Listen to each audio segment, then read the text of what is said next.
آپ کے سامنے طریقہ بیان کر دیا ہے، اور یہ طریقہ حضرت علی اور ابن مسعود رضی اللہ تعالی عنہما سے منقول ہے، اور متعدد اکابر تابعین سے، اور امام احمد رحمۃ اللہ علیہ کا ایک قول بھی اس کے موافق ہے، اگرچہ مشہور قول ان کا دوسرا ہے۔ اب ہم آپ کے سامنے حج قران کا طریقہ تفصیلاً بیان کرتے ہیں۔ سب سے پہلے آپ میقات پر یا اس سے پہلے عمرہ اور حج دونوں کی نیت کریں گے۔ جو لوگ جہاز سے سفر کر رہے ہیں ان کو جہاز میں بیٹھنے سے پہلے احرام باندھ کر اور 2 رکعت پڑھ کر بیٹھنا ہے، اور جہاز اڑنے کے بعد فوراً حج اور عمرہ دونوں کی نیت کر کے لبیک پڑھ لینا ہے۔ نیت کے لیے کوئی مخصوص الفاظ ضروری نہیں ہیں اور نہ عربی میں کرنا ضروری ہے، صرف اتنا کہہ لے کہ یا اللہ میں عمرہ اور حج کی نیت کرتا ہوں، ان دونوں کو تو میرے لیے آسان فرما اور قبول فرما۔ یہ خیال رہے کہ نیت کے ساتھ لبیک پڑھنا بھی ضروری ہے۔ نیت کر کے تلبیہ پڑھتے ہی احرام کی پابندیاں شروع ہو جائیں گی۔ لبیک حاجی کا ترانہ ہے، اس کو کثرت سے پڑھتے رہیں، خصوصاً تغیر حالات کے وقت اور ہر نماز کے بعد۔ اور قران میں آپ کی لبیک عمرے کے طواف کو شروع کرنے پر ختم نہیں ہوگی، بلکہ 10 تاریخ کو پہلی کنکری پر ختم ہوگی۔ آپ مکہ پہنچنے کے بعد عمرہ کریں گے۔ احرام کا اور عمرے کا طریقہ میں تفصیل سے بیان کر چکا ہوں۔ اسی طرح خواتین کا احرام اور احرام کی پابندیاں بھی، اس کو آپ حضرات دوبارہ سن لیں تو انشاءاللہ آپ کو بہت فائدہ ہوگا۔ اس بیان کی لنک بھی آپ کے سامنے ہے، تو آپ وقت نکال کر ضرور سنیں۔ عمرے کے بیان میں جس طرح طواف کا طریقہ بیان کیا گیا ہے اسی طرح طواف کریں، اور یہ یاد رکھیں کہ بغیر وضو کے طواف کرنے سے دم آتا ہے۔ اس عمرے کے طواف میں 7 چکروں میں اضطباء یعنی احرام کی چادر کو داہنے بازو کے نیچے سے نکال کر بائیں کندھے پر ڈالنا ہے، اور شروع کے 3 چکروں میں رمل یعنی مرد حضرات اگر بہت زیادہ رش نہ ہو تو طواف کے شروع کے 3 چکروں میں اکڑ کر شانہ ہلاتے ہوئے قریب قریب قدم رکھ کر چلیں گے، یہ سنت ہے۔ اور طواف سے فارغ ہو کر 2 رکعت مقام ابراہیم کے پیچھے پڑھیں۔ اگر یہاں جگہ نہ ہو تو مسجد حرام میں جہاں کہیں بھی جگہ ملے وہیں ادا کر لیں، یہ 2 رکعت واجب ہیں۔ پھر اس کے بعد حجر اسود کا استلام کریں جو کہ 9واں استلام ہے۔ پھر عمرے کی سعی کریں، سعی کے بعد عمرہ پورا ہو جائے گا۔ عمرے کی سعی کے بعد حلق یا قصر نہ کریں کیونکہ حج کا احرام ابھی باقی ہے۔ عمرے کی سعی کے بعد طواف قدوم کرنا سنت ہے۔ اس طواف کا وقت وقوف عرفہ سے پہلے تک ہے۔ طواف قدوم کے بعد اگر حج کی سعی بھی کرنی ہے تو اس طواف میں بھی رمل اور استباع کریں، ورنہ نہ کریں۔ قارن کے لیے طواف قدوم کے بعد حج کی سعی کرنا افضل ہے۔ اگر طواف قدوم کے بعد حج کی سعی نہیں کرے گا تو یہ سعی طواف زیارت کے بعد کرنا ہوگی۔ عمرہ اور طواف قدوم اور حج کی سعی سے فارغ ہونے کے بعد احرام کی حالت میں احرام کی پابندی کرتے ہوئے مکہ مکرمہ میں قیام کرے گا، اور اس کے بعد 8 ذی الحجہ کو سنت کے مطابق طلوع آفتاب کے بعد منی جانا ہوگا، اور ہر حاجی منی میں 5 نمازیں پڑھے گا۔ پھر 9 ذی الحجہ کو سورج نکلنے کے بعد وہاں سے عرفات جانا ہوگا۔ اب ہم حج کے 5 دن کے اعمال آپ کے سامنے ترتیب سے بیان کر دیتے ہیں۔ اگر آپ ان کو غور سے سنیں گے اور نوٹ کرتے جائیں گے تو آپ کو ان پر عمل کرنا آسان ہوگا۔ 8 تاریخ کو حج کا پہلا دن ہے۔ طلوع آفتاب کے بعد حالت احرام میں منی جانا ہے، اور منی میں 5 نمازیں پڑھنا سنت ہے۔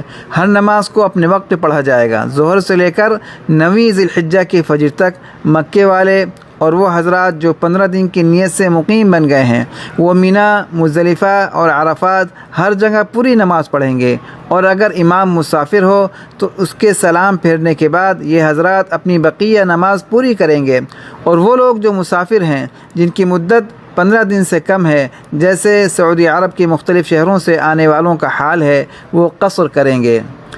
9 ذی الحجہ سے حج کا دوسرا دن شروع ہوتا ہے۔ اس دن جب سورج طلوع ہو جائے تو عرفات کے لیے روانہ ہونا ہے۔ عرفات میں ظہر اور عصر کی نماز پڑھنی ہے۔ جو حجاج کرام امام حج کے ساتھ مسجد نمرہ میں پڑھیں گے، صرف وہ جمع کریں گے، یعنی دونوں نمازوں کو ملا کر پڑھیں گے۔ جو لوگ مقیم ہوں وہ ظہر اور عصر کی 4 رکعت پڑھیں گے اور مسافر قصر کرے گا۔ زوال کے بعد کچھ دیر عرفات کا وقوف فرض ہے اور غروب آفتاب تک عرفات میں رکنا واجب ہے۔ اگر سورج ڈوبنے سے پہلے کوئی عرفات سے نکل جائے تو اس پر دم آتا ہے، الا یہ کہ غروب سے پہلے واپس آ جائے تو دم ساقط ہو جائے گا۔ دوران وقوف ظہر سے لے کر مغرب تک گریہ وزاری کے ساتھ دعا، اللہ کے ذکر، تلاوت، درود شریف اور استغفار میں مشغول رہیں۔ قبولیت کا دن ہے اور درمیان میں بار بار تلبیہ اور چوتھا کلمہ پڑھتے رہیں۔ یہ وقوف قبلہ رخ کھڑے ہو کر کرنا افضل ہے۔ عرفات کی ایک اہم تسبیح یہ ہے جو کہ قبلہ رخ ہو کر پڑھنی ہے زوال سے غروب کے درمیان۔ اس میں 3 چیزیں پڑھنی ہیں۔ پہلی چیز 100 دفعہ چوتھا کلمہ لا الہ الا اللہ وحدہ لا شریک لہ لہ الملک ولہ الحمد وہو علی کل شیء قدیر۔ پھر دوسری چیز 100 دفعہ سورہ اخلاص۔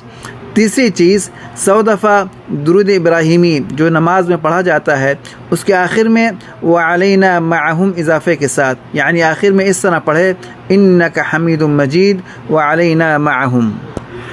حدیث پاک میں آتا ہے کہ جو بندہ یہ 3 تسبیحاں میدان عرفات میں پڑھتا ہے تو اللہ تعالیٰ فرشتوں سے فرماتے ہیں کہ اے میرے فرشتوں، میرے اس بندے کی کیا جزا ہے؟ اس نے میری تسبیح اور تحلیل کی، میری بیان کی، میری شان بیان کی، میرے نبی پر درود بھیجا۔ اے فرشتوں، تم گواہ رہو، میں نے اس کو بخش دیا اور اس کے نفس کے بارے میں اس کی سفارش قبول کی۔ اگر میرا یہ بندہ تمام عرفات والوں کے حق میں سفارش کرے تو میں اس کی سفارش کو قبول کروں گا۔ جب عرفات میں سورج ڈوب جائے تو مغرب کی نماز پڑھے بغیر تلبیہ پڑھتے ہوئے مزدلفہ روانہ ہو جائیں۔ مزدلفہ پہنچ کر عشاء کے وقت میں مغرب اور عشاء کی نماز ایک ساتھ ملا کر پڑھیں، چاہے اکیلے ہوں یا جماعت کے ساتھ۔ ایک اذان ایک اقامت سے پہلے مغرب، پھر عشاء، پھر چاہیں تو سنت بھی پڑھ لیں مغرب کی اور عشاء کی، پھر وتر پڑھنا بہرحال ضروری ہے۔ تو مغرب اور عشاء اور وتر۔ اگر کوئی شخص راستے میں رش میں پھنس جائے اور مزدلفہ پہنچنے سے پہلے فجر کا وقت قریب ہو جائے اور نماز قضا ہونے کا خطرہ ہو تو ایسی صورت میں راستے ہی میں مغرب اور عشاء اور وتر پڑھ لے۔ رات مزدلفہ میں قیام کریں، یہ سنت مؤکدہ ہے۔ فجر کے بعد کچھ دیر وقوف واجب ہے۔ جن کے خیمے پہلے سے ہی مزدلفہ میں ہیں وہ اگر ان خیموں میں آرام کر لیں تو اس میں کوئی حرج نہیں ہے۔ مستحب یہ ہے کہ مزدلفہ سے بڑے چنے کے برابر پہلے دن کی رمی کے لیے 7 کنکریاں چن لیں۔ اگر سہولت سے ہو سکے تو پوری 70 کنکریاں 4 دن کی رمی کے لیے چن لیں، اور اگر 12 کی رمی کر کے واپس جانا چاہیں تو 49 کنکریاں چن لیں۔ اگر ضرورت پڑے تو منی سے بھی کنکریاں چنی جا سکتی ہیں، صرف جمرات کے پاس سے اٹھانا مکروہ ہے۔ بہتر یہ ہے کہ کنکریاں کچھ زیادہ چن لیں، بوقت ضرورت آپ کو یا آپ کے کسی ساتھی کو کام آ سکتی ہیں۔ جو کنکریاں آخر میں بچ جائیں اس کو مینا یا مکے میں چھوڑ دیں۔ ذی الحجہ کی 10ویں تاریخ کو حج کا تیسرا دن شروع ہو جاتا ہے۔ اس تیسرے دن میں کئی کام ہیں۔ اس دن 6 کام کرنے ہوتے ہیں۔ پہلا کام، اس دن فجر کی نماز مزدلفہ میں پڑھنا ہے۔ صبح صادق اور سورج نکلنے کے درمیان کچھ دیر وقوف واجب ہے۔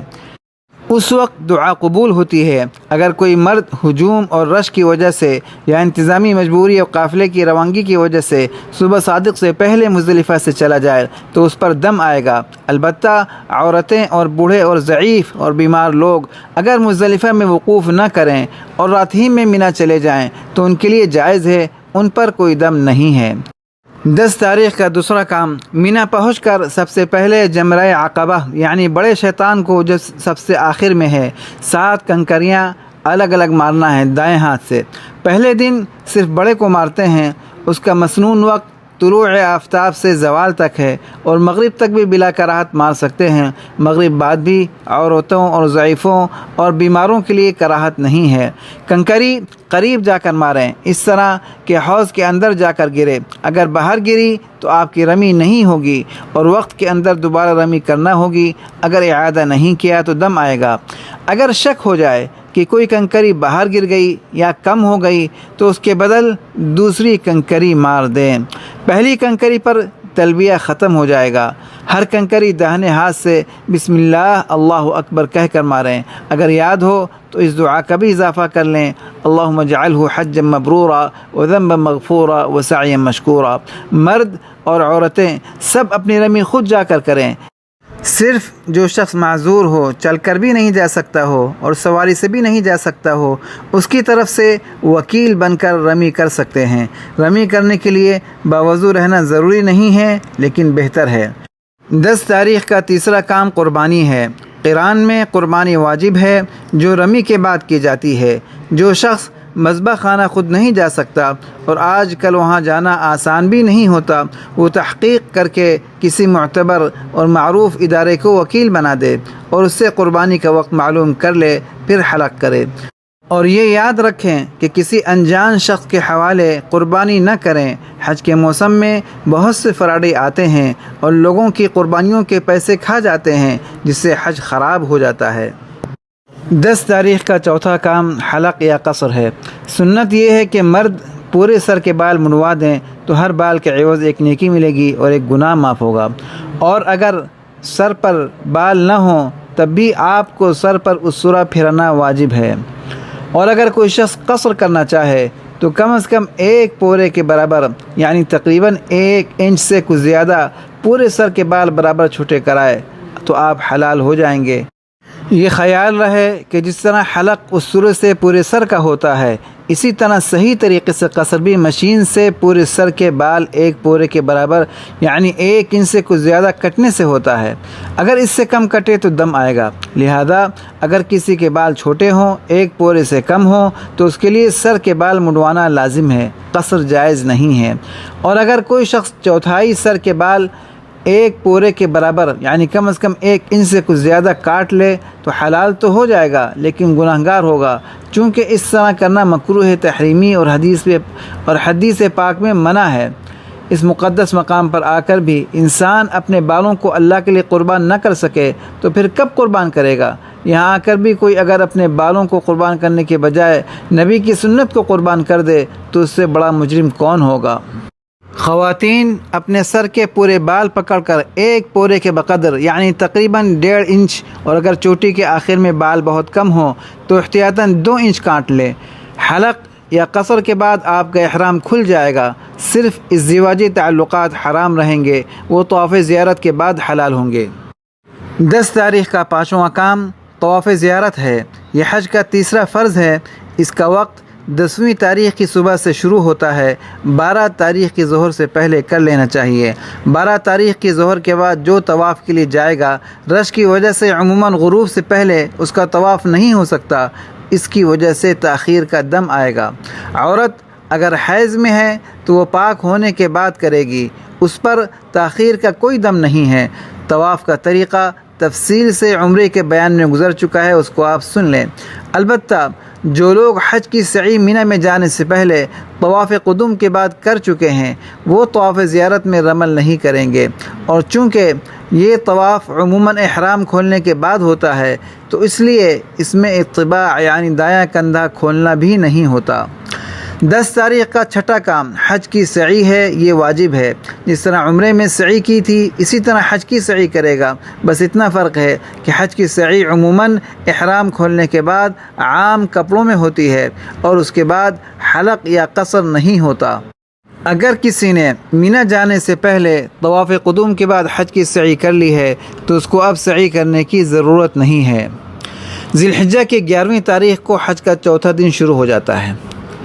اس دن زوال کے بعد یعنی ظہر کی اذان کے بعد تینوں جمرات کو 7 کنکریاں مارنی ہیں۔ پہلے جمرے اور دوسرے جمرے کے بعد کنارے ہو کر قبلہ رخ کھڑے ہو کر دعا کرنا سنت ہے، اور تیسرے جمرے کے بعد جس کو لوگ بڑا شیطان کہتے ہیں دعا کے لیے ٹھہرنا نہیں ہے۔ اگر کسی نے زوال سے پہلے رمی کر لی ظہر کی اذان سے پہلے تو اس پر دم آئے گا، لہذا جب تک زوال کا یقین نہ ہو جائے اور ظہر کی اذان نہ ہو جائے رمی نہ کریں۔ ذی الحجہ کی 12ویں تاریخ کو حج کا 5واں دن ہے۔ اس دن بھی گزشتہ دن کی طرح زوال کے بعد تینوں جمرات کی رمی کرنی ہے اسی ترتیب سے۔ اگر آپ 12 تاریخ کو رمی کرنے کے بعد واپس جانا چاہتے ہیں تو کوشش کریں کہ غروب آفتاب سے پہلے منی سے نکل جائیں، لیکن اگر آپ رمی سے فارغ ہو کر واپسی کے لیے تیار تھے، رش کی وجہ سے تاخیر ہو گئی، تو غروب کے بعد بھی جانے میں کوئی کفارہ نہیں ہے۔ البتہ اگر 13ویں کی صبح صادق کسی کی منی میں ہو جائے تو اس دن کی رمی بھی واجب ہو جاتی ہے۔ اگر آپ سنت کے مطابق 13ویں کی رمی کرنا چاہتے ہیں تو بہتر یہ ہے کہ رات منی میں قیام کریں، پھر زوال کے بعد مسنون وقت میں رمی کر کے جائیں۔ اس دن رمی کا آخری وقت غروب آفتاب ہے۔ واپس ہونے سے پہلے طواف وداع کر لیں۔ یہ آفاقی یعنی میقات سے باہر رہنے والے کے لیے واجب ہے۔ اگر بغیر کرے جائے گا تو دم آئے گا، اور اگر کسی نے طواف زیارت کے بعد کوئی نفلی طواف کر لیا ہے اور آخر میں اسے موقع نہیں ملا تو نفل طواف وداع بن جائے گا۔ اگر کسی عورت نے طواف زیارت کر لیا ہے پھر اس کو حیض ماہواری شروع ہو گئی تو اس کا